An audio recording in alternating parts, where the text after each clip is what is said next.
Alright, let's begin.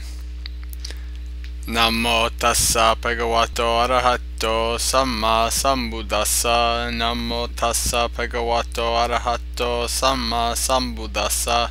Namo tassa bhagavato arahato samma sambuddhassa. Honor to the Sublime One, the Worthy One, the Fully Enlightened One. I think I see a few new faces here today, so I'll give an introduction first. My name is Jayantha, or my Pali name is Jayantha, formerly known as Ferox here. I've been on staff at the Buddha Center for just about a little under 2 years now, I think. Somewhere's around there. I am a 34-year-old lay Buddhist disciple of the Theravada tradition. Being a lay disciple means that I am not a master or monk or guru or anything like that.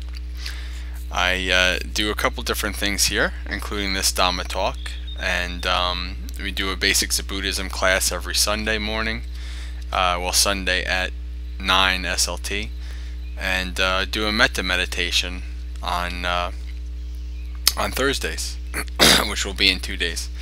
So what we are doing here on every Tuesday is a Dhamma talk.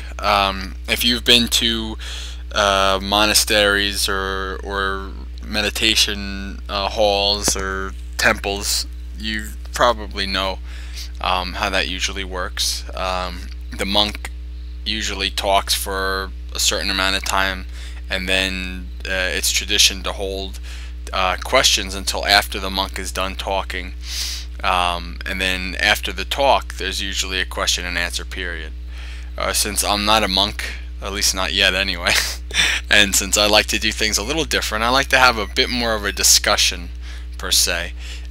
So while I'm talking and yammering on, always feel free, if you have a question right then and there, or you have a comment or anything to add, feel free to add that.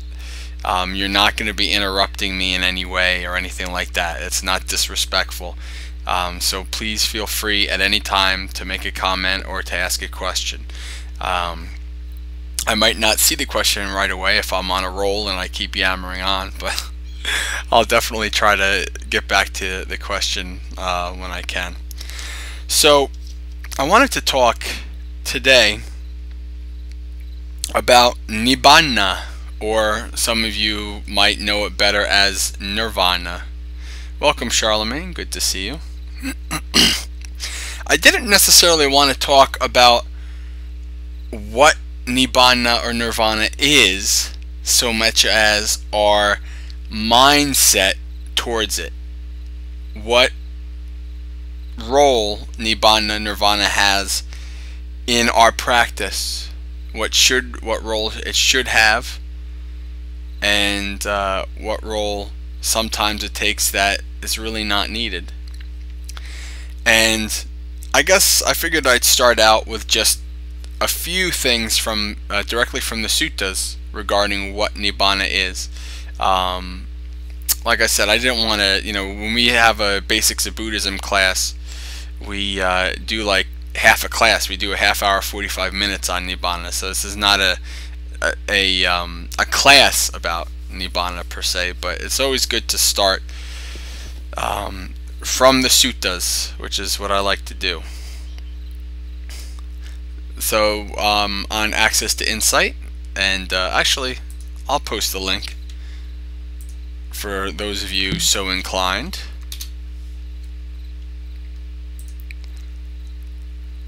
In terms of what Nibbana is, this is peace, this is exquisite, the resolution of all fabrications. Fabrications being mental formations, those things that we create in our minds. The relinquishment of all acquisitions, the ending of craving, dispassion, cessation, Nibbana. And then there's a sutta where this person is trying to ask the Buddha specifics about what the mind, when you become enlightened.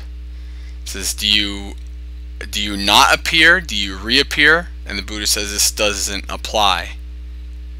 It says, are you annihilated? do you exist? He says it doesn't apply. So there's no specific definition of Nibbana. It's one of those things that has to be experienced. That's why the Buddha says, come and see. One thing we do know, though, is that Nibbana is not a place. It's not like a heaven. It's not a place that you go to after you die or anything like that. Nibbana is really a state of mind, because the Buddha talks about what is Nibbana, what isn't Nibbana, or what is enlightenment, what isn't enlightenment. And one of the things he says is enlightenment is the eradication of greed, hatred, and delusion. So when greed, hatred, and delusion, brought down to their base, are attachment and craving, which just the definition said, the relinquishing of acquisitions, of owning things, of taking things as me or mine, the relinquishment of craving for things. So that's attachment. The other one is aversion, is running away, is pushing things away. I don't like this, so I'm trying to avoid it in my life. So when you get rid of, in your mind, attachment, aversion, and ignorance, ignorance is replaced by wisdom. In Buddhist terms, the Buddha described ignorance as not knowing the Four Noble Truths. So when you know the Four Noble Truths, which are dukkha, or suffering, stress, dissatisfaction, the cause of dukkha, which is craving, the cessation of dukkha, which is Nibbana, what we're talking about, that there is a way out of this suffering, and the path leading to that, which is the Noble Eightfold Path. So this is what Nibbana is. It is wisdom. It is the destruction of ignorance. And when there is no ignorance, there is no clinging, and there is no aversion. Because when you see things as they truly are, you see that there's no need to cling to things. There's no need to attach to what is pleasing and to run away from what is displeasing. So that is Nibbana. That is the freedom. They call it the deathless. That's what the Buddha, there's many terms for it. If you hear the deathless, which you might hear, that's one of the most common terms. That is Nibbana. So now that we've defined and discussed Nibbana a little bit, I wanted to talk more about what I wanted the topic to be, is our attitude towards Nibbana. One of the things that I've come to find, and you can see from many different teachers, is that in this practice of meditation, this practice of Dhamma or Dharma, in this practice, you never get anywhere by forcing or controlling or desiring, per se. You never get, you can't force yourself to meditate, to have insights. It doesn't work that way. That only makes it worse. So when you start to let go, that's when things start to work. That's when your mind starts to work and starts to become calm and peaceful.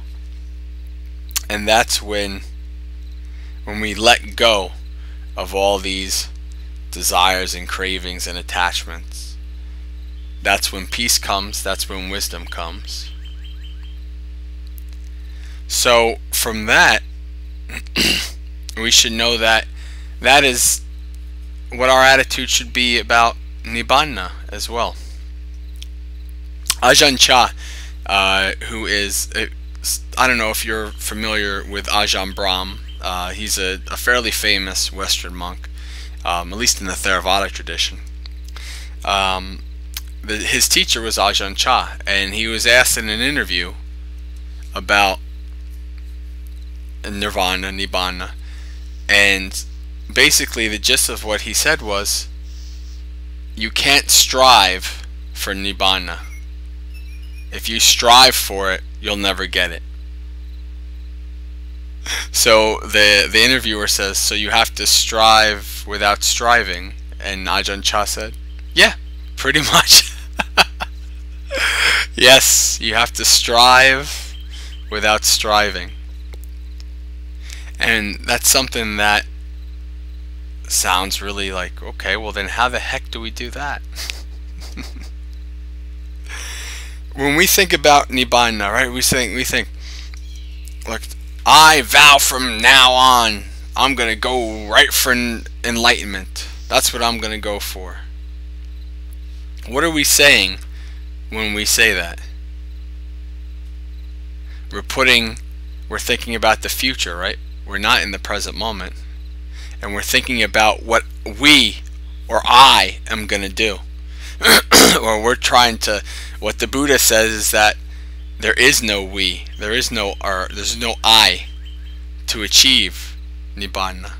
So if you're striving and say, I'm going to achieve Nibbana, you're already kind of going down the wrong path, as it were, or you're looking, at it through the veil of ignorance, which we all have.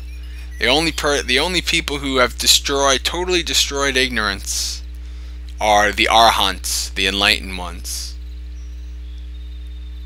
These are the only people. All the rest of us, what do they call it? Patujanas, the mundane people, the worldly people. That's who we are. We all have that ignorance still in us. And but what we're trying to do through gradual practice is to gradually replace that ignorance with wisdom. And that doesn't happen overnight. Now there's at least 2 examples that are directly from the suttas of famous disciples of the Buddha who really tried hard to get enlightenment. Really tried hard.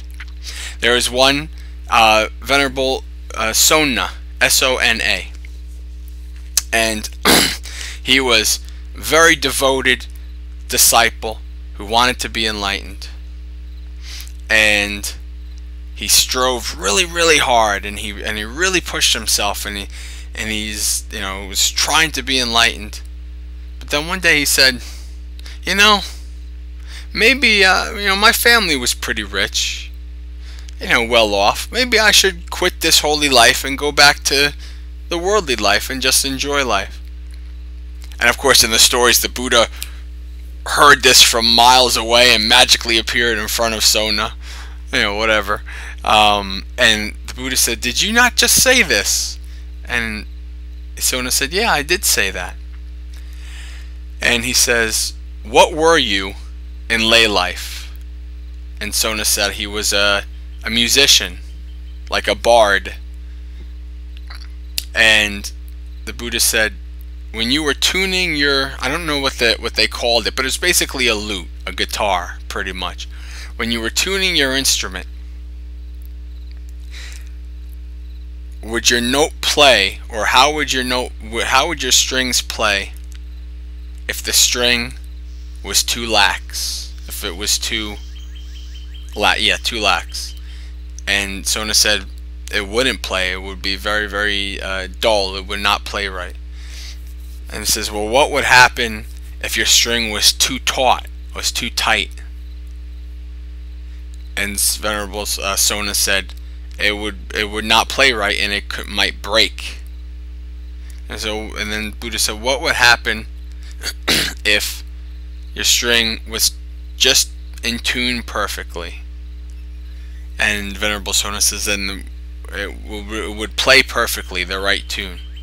And the Buddha said, well, such is the practice.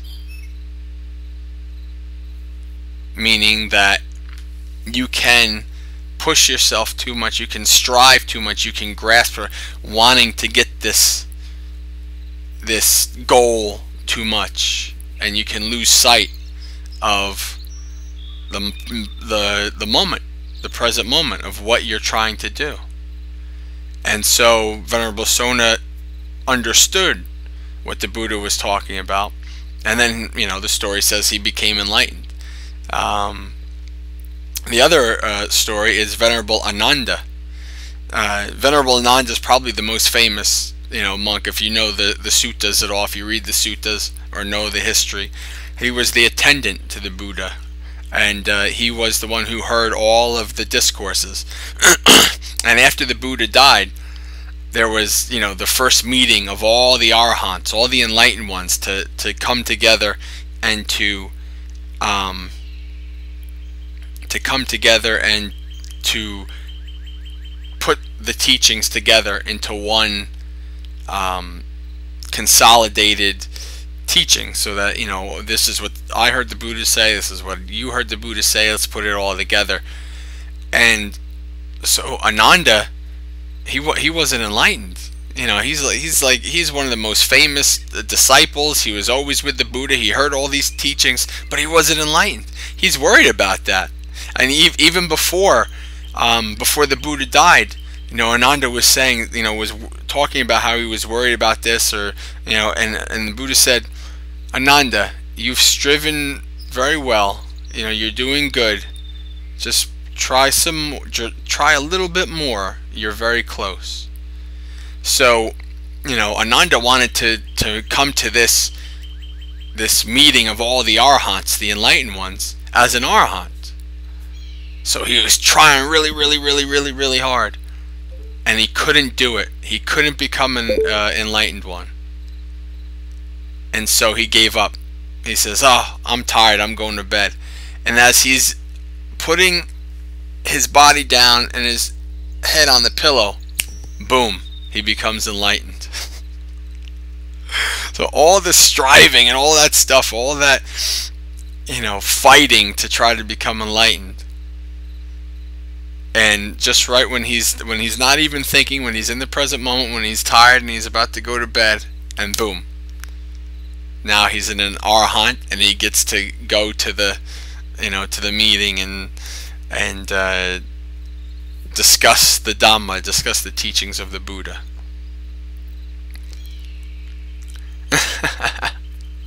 Yes, if we could only all be enlightened as we are about to fall asleep.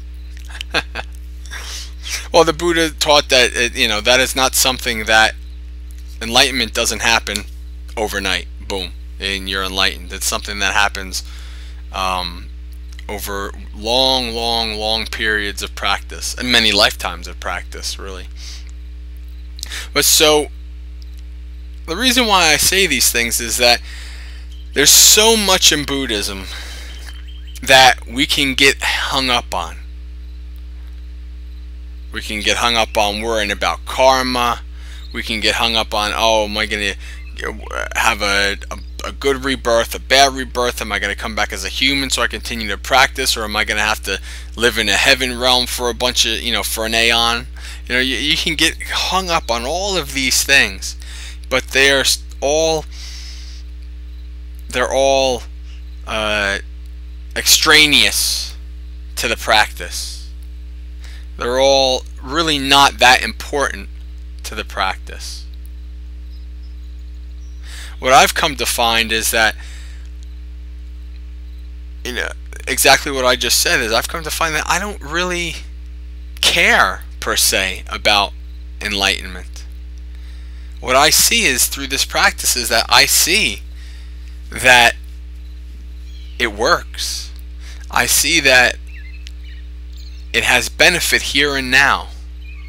And when we talked about, I think I talked about rebirth, maybe, or something like that, a question and answer maybe a couple weeks ago, and I told the story of, I think it was the Kalama Sutta, where somebody questioned the Buddha about rebirth. He says, what if there is no rebirth? And the Buddha said, if there is no rebirth, this practice brings benefits here and now in this life.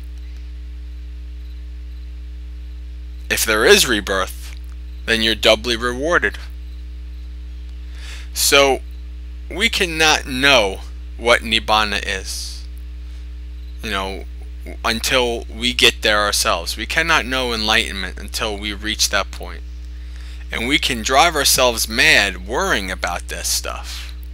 Especially, I know from firsthand experience, when you feel like your practice isn't getting anywhere, and you let that negativity seep into you, you're feeling, oh, I'm doing all this, why am I wasting my time?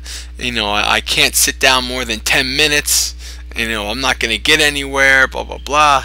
And you can just go in circles in these negative mind states. Whereas all you really need to do is sit and observe, right? Observe your breath, observe your mind, observe your body, what happens with your body. That is where enlightenment lies.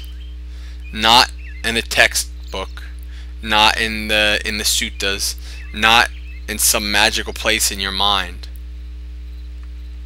That's where enlightenment lies, in the present moment, in mindfulness. And if you're really searching for it, that's where you want to find it. If you're looking for it anywhere else, it's not gonna happen. So I've come to the conclusion in my practice that I know insights come. I've seen it. Insights have come to me, as I practice. And I'm not worried about when they come anymore, or if they're big or they're small or whatever. I just know that, using the old Kevin Costner, the Field of Dreams thing, if you build it, they will come. I say, if I practice, they will come. That's what I know. Joe, are you transmitting? Okay, now you're not anymore. But so that's what I know, is that if I practice, they will come. If I practice, Nibbana will come. It'll come in its own time. Does what it, you can't force yourself to have it. So if it happens this lifetime, good. If it happens 100 lifetimes from now, fine. If there is no 100 lifetimes and this is the only lifetime, that's fine too.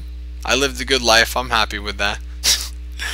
So that is, I think, the mindset that's best suited towards the practice, and that just observing, accepting, and being in the present moment. There's when I went to a Mahayana monastery and retreat, I learned that there's to the Mahayana, there's all kinds of levels of Nirvana, and then you get into the bodhisattvas and stuff like that. And to me, that gets a little complicated. It's like, I don't even want to worry about that stuff. All I know is the Buddha, what the Buddha taught me about the practice. So if everybody else wants to worry about what Nibbana is, and if it has levels and all of this stuff, that's fine. Other than that, for me, it's just sitting down or walking and being in the present moment as much as possible. So that's pretty much the gist of my talk tonight. I think that when you start out in Buddhism, at least when I started out, I didn't find these kind of insights easily. I wasn't finding teachers and monastics. And now I find them, and now I know a bunch of them. But now, when I first started, I didn't know these teachers, and I wish I knew all of this stuff. When I first started, I think it would have made things a little easier on me.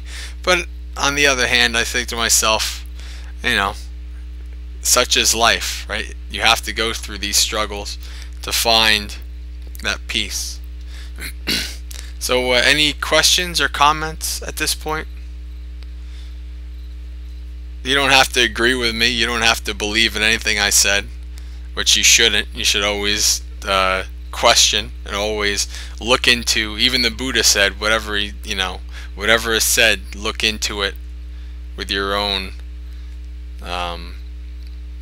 with your own reasoning, with your own insight. Is this beneficial to myself and others? Then do it. If not, then don't do it.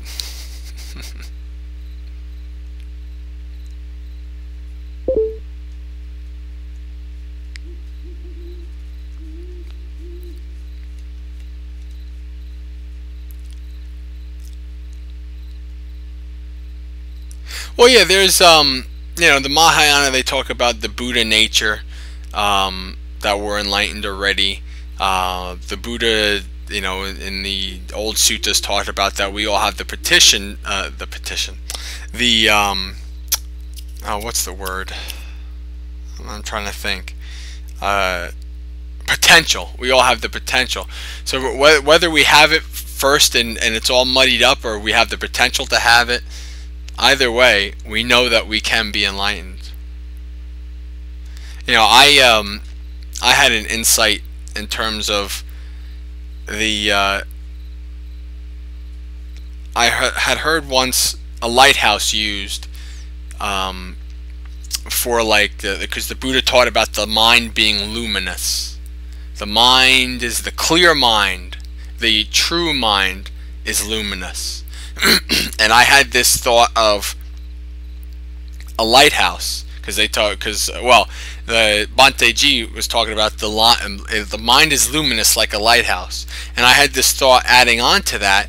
Then, if the clear mind is luminous like a lighthouse, well, then our minds must be like a lighthouse that has all kinds, and the dome that has the glass surrounding the light must be all muddied up and gunked up.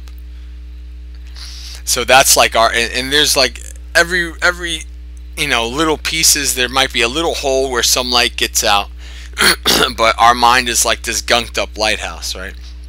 And so the way I pictured it, the way it came to me was, as we practice and as we gain insight little by little, it's like taking that, like a little ice pick and just like chipping away at the gunk. And as you gain insight, little more insights, more light comes out, and then eventually your mind is completely free and luminous, like the lighthouse that has no gunk, that's all clean and can be seen for miles. Whereas your gunky lighthouses, boats are crashing and people are dying and all kinds of so that's kind of like how I added on to that, and I think it makes sense, because I think it's a good analogy and it fits perfectly with the Buddha nature thing, right? Because the light is there, but it's gunked up. You can't see it. So we have to break through that to see it.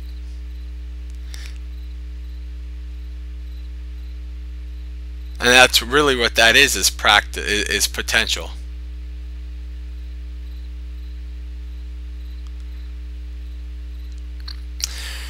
I don't want to say you can't desire, because desire is not necessarily a bad thing.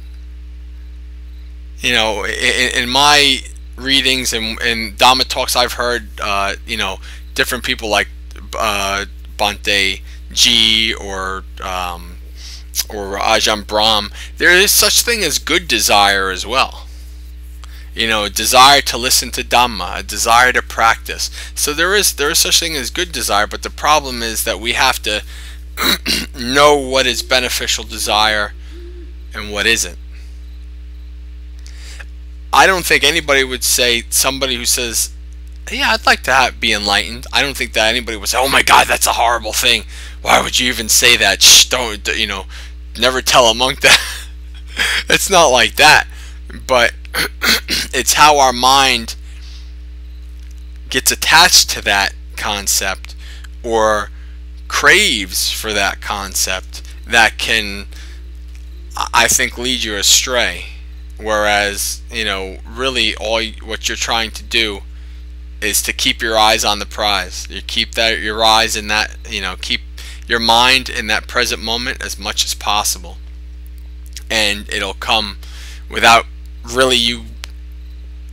Even if you didn't want it to come, if you say I don't want to be enlightened, but I'm going to practice anyway, eventually you're probably going to be enlightened anyway. You know, it's not something that it's something that comes on its own, you know, through practice. So it's not something that you can say I'm going to practice, but yeah, I don't really need that either. You know, you can keep that enlightenment. That's good. You know, so it's yeah, it is. Well, you know what? I want you guys to see the video of Ajahn Chah and how he explains it, because I think he explains it a little bit better. So let me see if I can't find that link.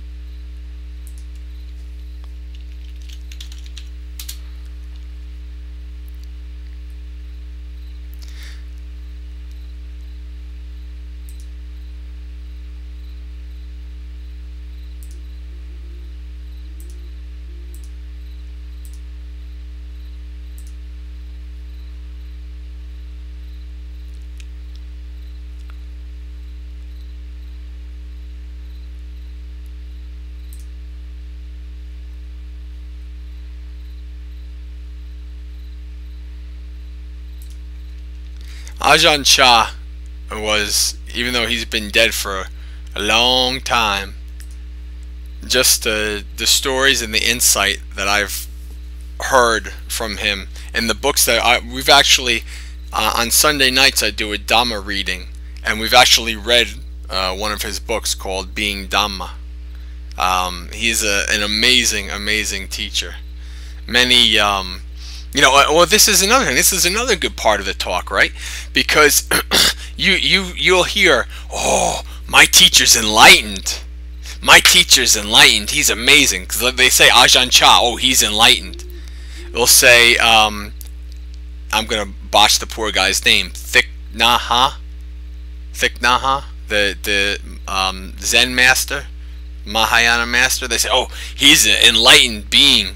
You know, so it's this is another part of that. I didn't even think about that until talking about this.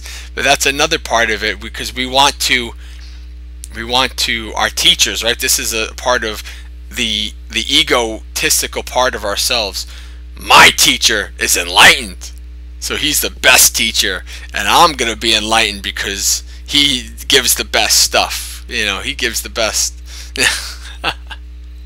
Yes. Thich Nhat Hanh. I botched the poor guy's name up. he's an interesting teacher as well. I've started to listen to his talks, and actually, it's funny when we talk about Nibbana in Basics of Buddhism class. I use one of his videos where he talks about what Nibbana is. He says Nibbana is the giving up of all views, not having conceptual views of things, which is an interesting one as well. Let me see if I can't find that one too. I'll post that up, since we're all here talking about it anyway.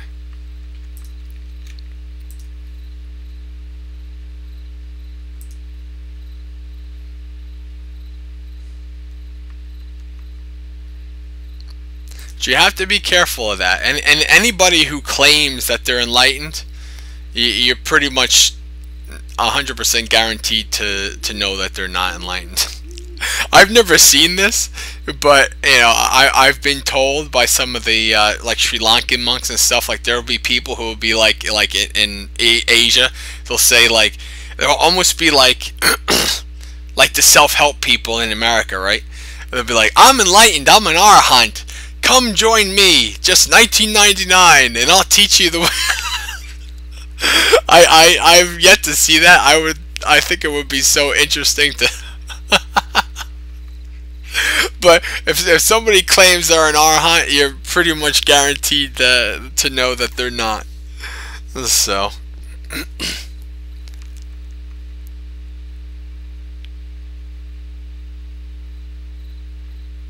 I like that, Rich.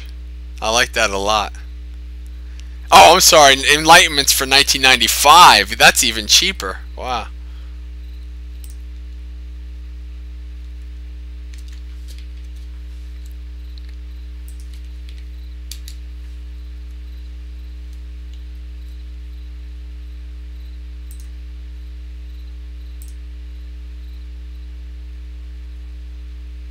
Oh, lack of humility. You know, if we're in Buddhism, if we're to know that there is no I, there is no me.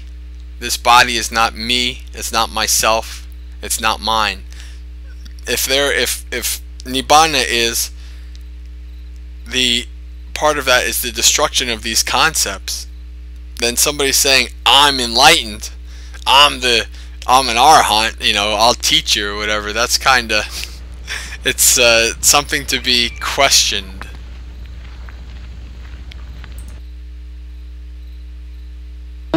ฉะนั้นพระจะควรมีมุ่งหมายอย่างไรนะมีความมุ่งหมายทางการปล่อยวาง The aim is to let go. So you have to let go, but without.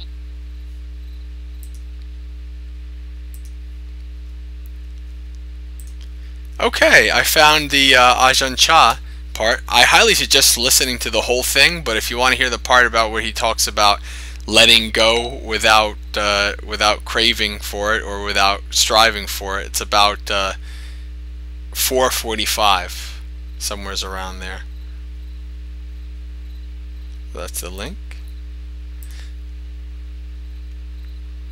Ajahn Brahma has so many wonderful stories about Ajahn Chah. Almost makes me believe that the guy probably was enlightened.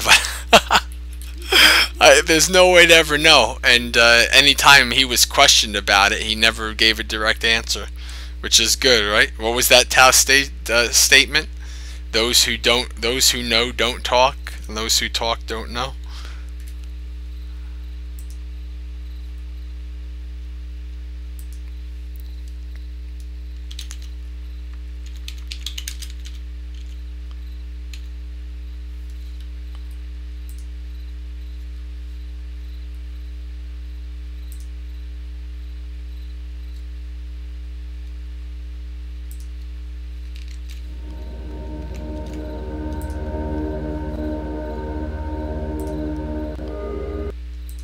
No, well, you don't have to. You can watch it now. You can not watch it now. I mean, we have 20 minutes left, or we can end now. It doesn't matter. If anybody has questions, that's the link from Thich Nhat Hanh talking about Nibanna that we use in the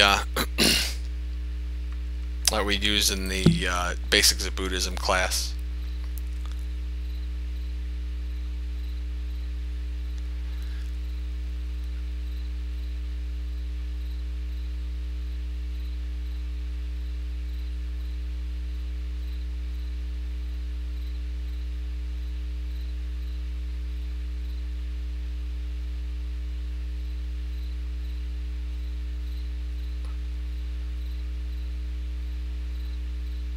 Well, that's good to know.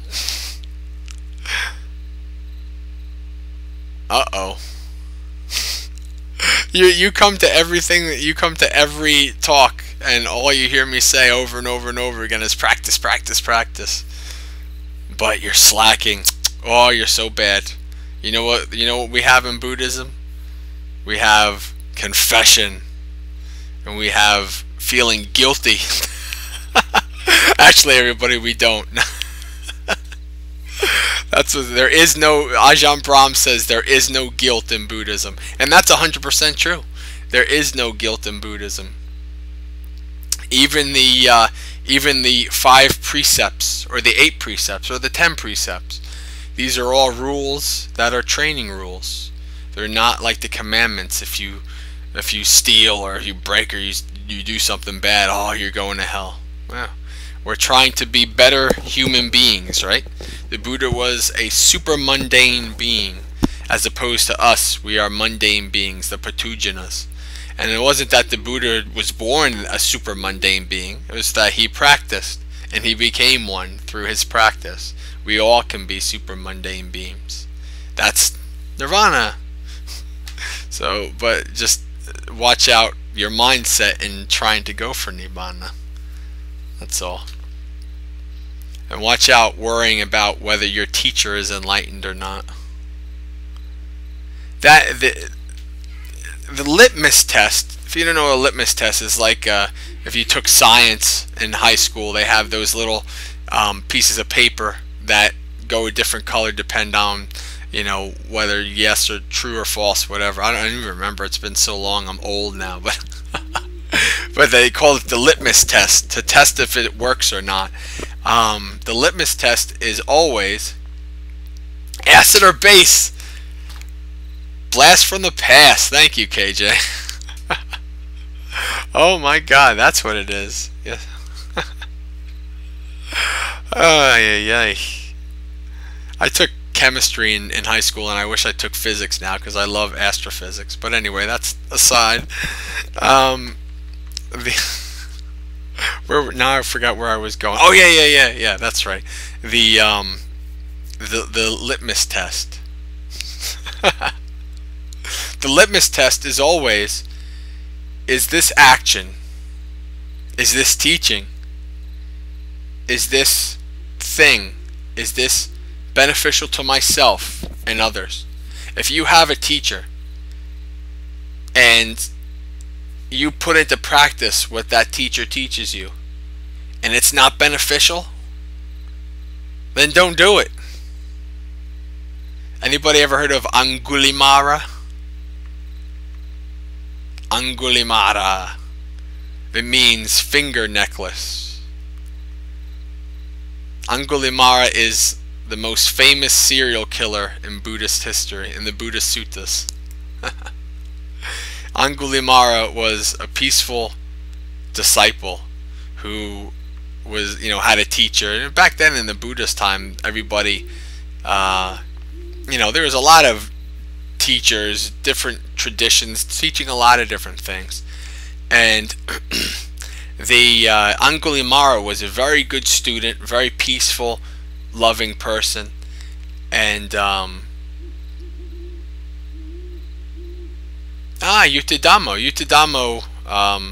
often used to teach here, but he doesn't really do that much anymore. And I often watch, I'm subscribed to his channel and watch his new videos. I enjoy listening to Venerable Yuta.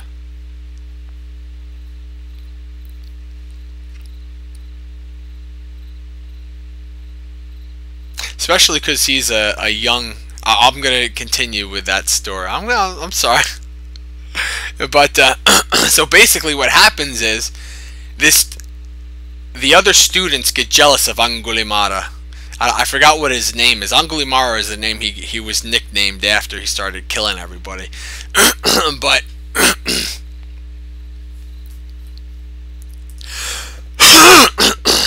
But basically, Angulimala is this, you know, he's a good student, he's the best student, everybody, you know, he's the most peaceful and the most insightful, and everybody gets jealous, and they try to put the teacher against Angulimala, because Angulimala is like the teacher's pet, right? He's the top student. And so basically they convince the teacher that Angulimala is trying to take over and all this stuff, and so the teacher tells him to go out and to bring him back the first finger, i.e. the pointer finger, 1,000 first fingers. So how do you get 1,000 first fingers? You kill people, right? So he starts to become abandoned. He starts killing people and taking their first fingers.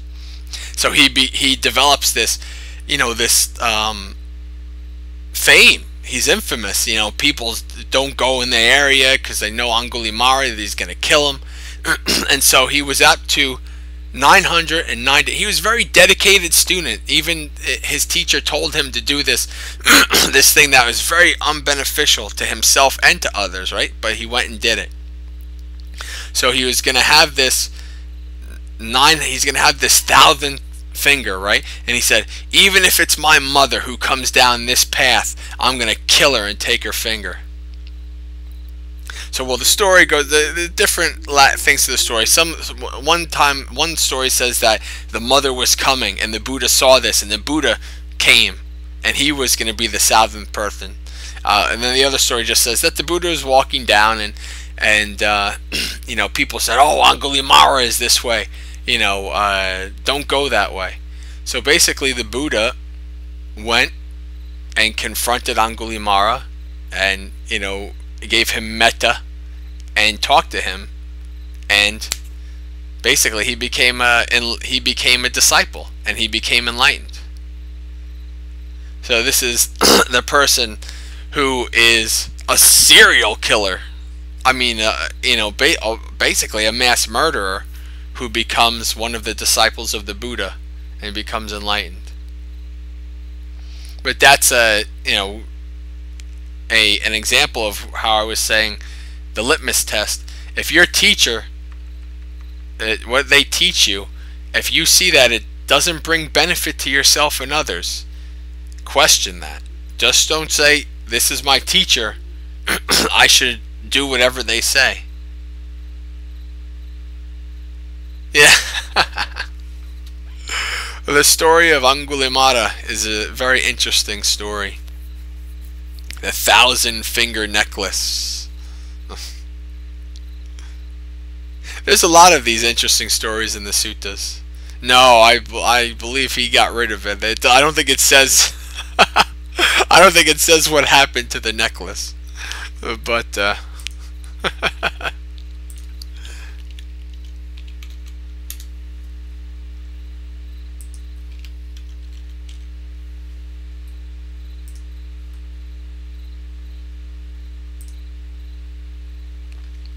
and they actually, here, this is, if you're so interested, that is Angulimala Sutta in Majjhima Nikaya. Now, and then, like at the end, the you know, the Buddha's walking down, and the king Poseidon comes, and he says, you know, Buddha's like, "Oh, welcome, king. How are you doing?" And the king says, "I'm looking for Angulimala," and the Buddha says, "Here he is." And the king looks down, and he sees this mendicant in the yellow robes, shaved head and everything, and he says, "Is that really Angulimala?" And the Buddha says, "Yeah, it is." And now he's, you know, he's found the path of peace. So it's an interesting story. But okay, so I guess unless there's any final questions or comments, even if you have a question about anything regarding Buddhism, you can ask that. Although I can never guarantee an answer, I can at least try to put you in the right direction anyway. If my preceptor, or if my teacher Bhante Ji, who's an 85-year-old wise monk, if he can say, "I cannot guarantee an answer," well, I sure as heck can't guarantee an answer either. So that's what I love about to have a wise old monk to say, "I can't guarantee an answer, but you can ask the question." So that's what I say. Can't guarantee an answer, but you can go, "Okay, what's the question?"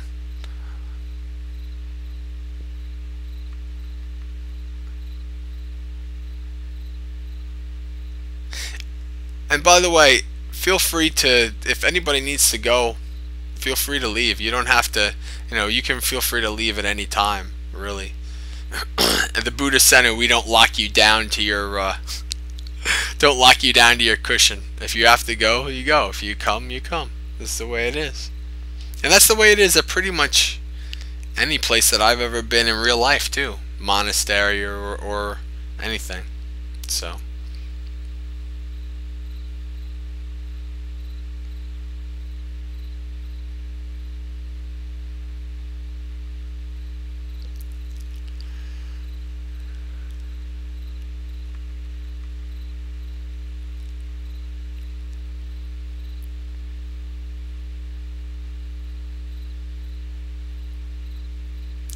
Yuta Dhamma really said that? That's interesting. I don't know. I've never heard anything like that from him. But wait, it's funny. Then he should come to Bhavana Society. The Bhavana Society is where Bhante Ji, lives. His, it's a wilderness. It's a wilderness society, monastery. It's a forest monastery in the Theravada tradition, and they have a cat. And guess what? This cat goes and kills all kinds of little creatures. I've been out there many times, and I've seen the cat kill all kinds of creatures. But the way I look at it is exactly what Rich says. The cat's acting by its nature. You can't. What are you gonna do? Put a cat through? Like how they have these things. The gay schools or whatever, where they think that they can turn gay people straight. What are you gonna do? You have like a school where you try to turn the cat not into a cat. It doesn't work. It's so. So if the cat, they tell you when you go to the first retreat I ever went to, they said, don't pet the cat because he'll swipe at you. And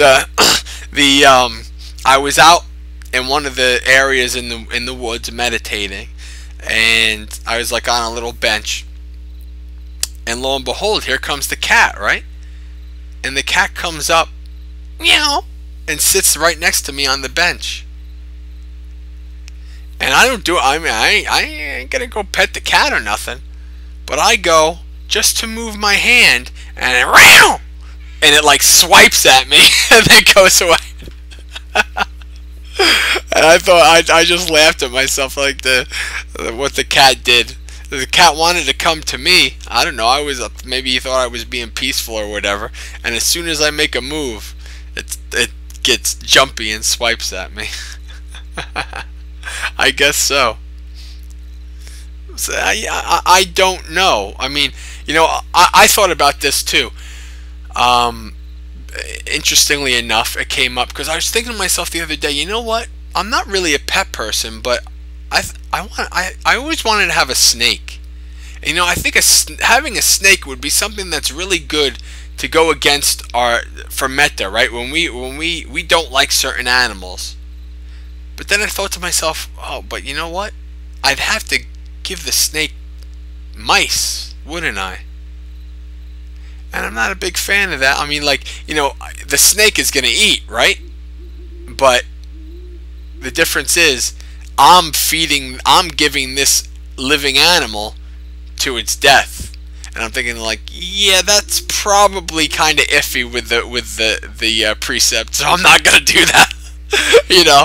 But I mean, if it's a snake in the wild, then it eats, it eats. So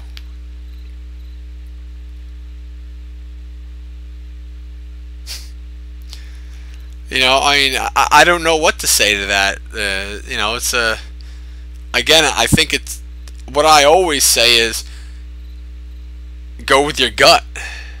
I mean, just like that I trust my gut, and it's funny that when I was at my last retreat, Bhante Silananda talked about there's a seventh sense in Buddhism, and I'm like, seventh sense, what the heck is this?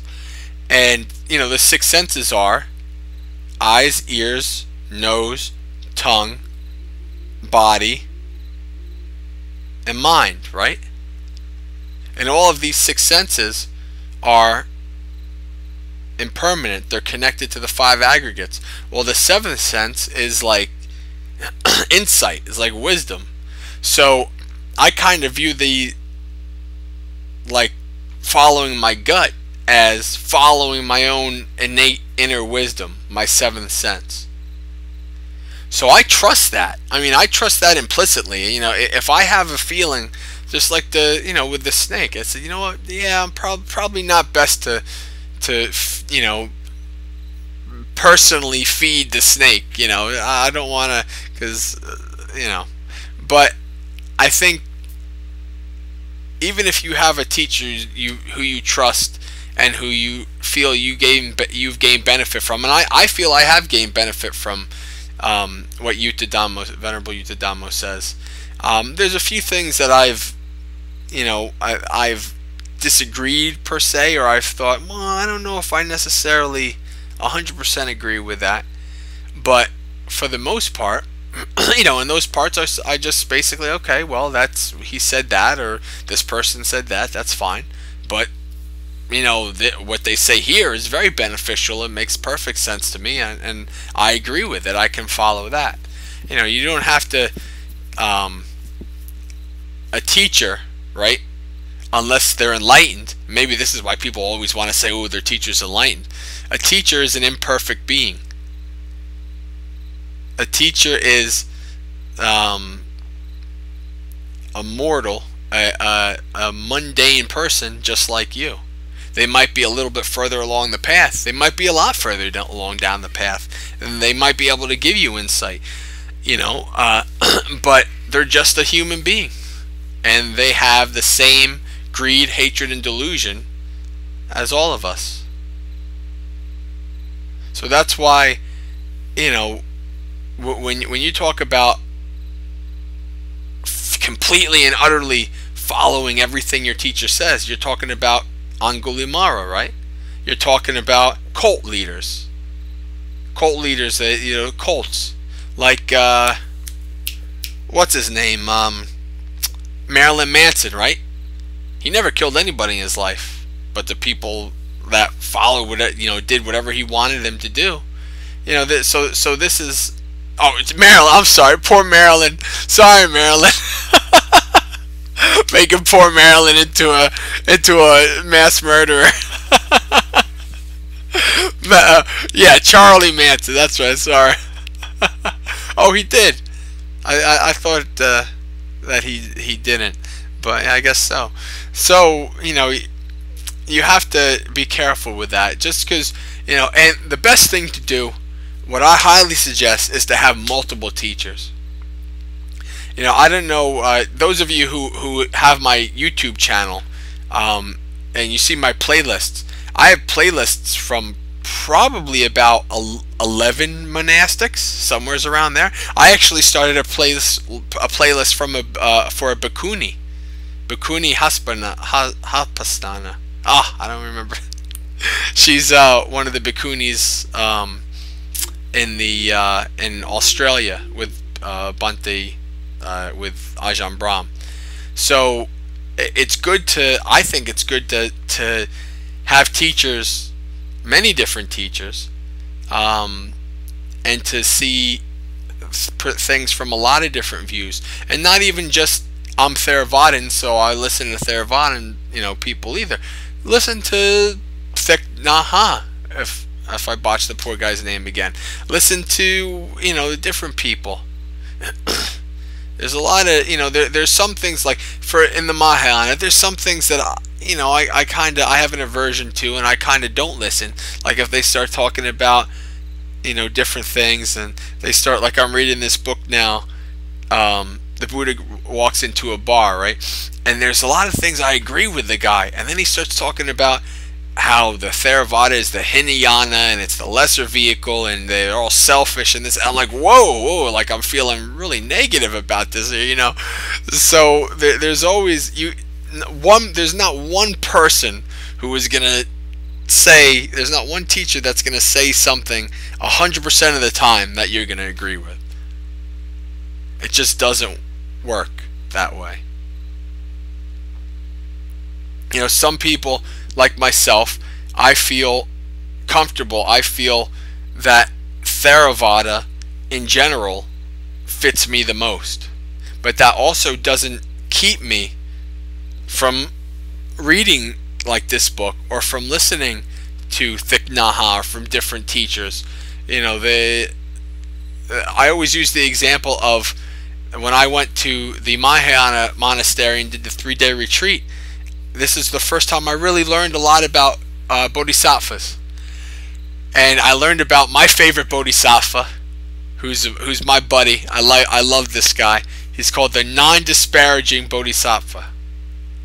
And the story of him, he goes, JT's heard this, Evil's heard about the non-disparaging bodhisattva. And they told me this story about the non-disparaging bodhisattva. And he would go everywhere he went. He would, have his hands folded in the respectful position. He said, I'll never disparage you. Like, because, everybody has Buddha nature. Everybody has the potential to be enlightened. So I'll never disparage you, future Buddha. I'll never disparage you. So, he goes around everywhere he goes. He's always saying, I'll never disparage you, future Buddha. And people started getting annoyed at this guy. So he'd go into the town, like, oh, it's that guy again. And they'd start like throwing rocks at him and stuff like that. And so he'd be running out of the town, like looking back with his hands folded. I'll never discourage you. So this guy's like being thrown out of town, hated by everybody. Oh, he's so annoying, and he never lost faith. He's always, I know that there will be future Buddha, so I never discourage you. So I love that guy, the non-disparaging Buddha, Bodhisattva. So he's my guy. Like, even though I'm not necessarily bought on the whole Bodhisattva thing per se, I still like what he says. I still love that message. No matter what. So like when I'm in New Jersey, I live in New Jersey, right? And so when I'm driving in the traffic, and there's everybody, New York, New Jersey, Philadelphia, there's nobody that knows how to drive in this whole area. The Northeast, everybody's like a horrible bunch of drivers. And some people say, oh, New York's the worst, New Jersey's the worst. I can't stand any of them. When I go to West Virginia, actually in the mountains in West Virginia, man, they run you off the road. These people know how to take mountain turns really quick, let me tell you. But anyway, we're getting too off of that. But the point is that, like when I'm in traffic, right, I say, oh, I'll never discourage you, friend. I know that you can be also a future Buddha. Even they cut you off, they give you the finger. Isn't that always the case? The person does something to you, and then they give you the finger, or they yell at you, or they curse at you. You give them the non-disparaging bodhisattva treatment. I'll never disparage you, friend. Or you give them the metta treatment, Sukhihantu. Sukhihantu, may you be well, may you be happy. And what does that do? Probably doesn't do anything for them. They're stuck in their own suffering and their own dukkha. But what it does for us is it works towards developing a more peaceful and equanimous mind. That's all. So that is why something that benefited me very much, and it's a Mahayana. Now some parts of Mahayana doesn't benefit me, but some parts do. Now there's some people that say, just like I say, 95% Theravada is perfect for me. Some people say 95% Mahayana is perfect for me, or 95% Vajrayana, which is Tibetan Buddhism. And then there's others that say, I like a little bit of Theravada, a little bit of Mahayana, a little bit of this, and that all fits together for me. And there's multiple. I got a fortune cookie that I kept, and it says, "There's multiple paths up the mountain, but only one view." Or using it in a Buddhist term, there's multiple vehicles across the stream, but only one end of the stream. It doesn't matter what vehicle you take.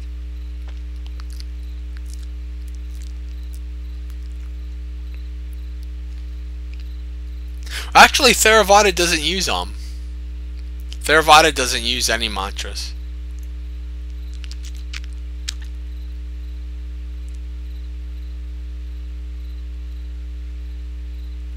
Sporgas. Yes. Okay, so I guess since we're past time, unless there's any final questions or anything like that, we could probably end there.